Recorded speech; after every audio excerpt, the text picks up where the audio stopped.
And in China, the future of urban transport is taking shape above the ground. At the China International Consumer Products Expo in Hainan, a saucer-shaped electric aircraft made its public debut.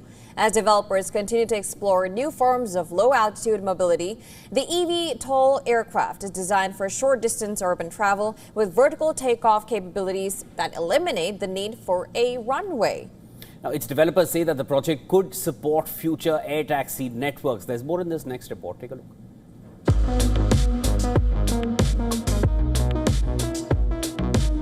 Urban transport is gradually moving beyond roads, with new systems being designed for low-altitude airspace.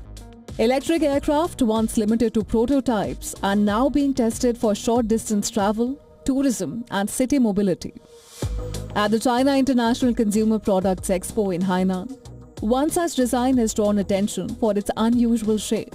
A flying saucer-style electric vertical takeoff and landing aircraft, or eVTOL, has made its public debut.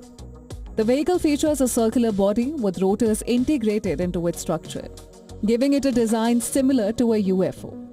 But the focus is not just on appearance, it is built for practical low-altitude flight. The aircraft has a maximum takeoff weight of around 1,200 kilograms and can carry up to 4 passengers. Its payload capacity is about 450 kilograms and a total diameter of 5.6 meters. This puts it in the category of short-range electric urban air vehicles. The saucer-shaped aircraft is being positioned for multiple use cases, from cultural tourism to short urban hops and even emergency response missions. Its vertical takeoff capability means it does not require a runway, making it suitable for dense city environments.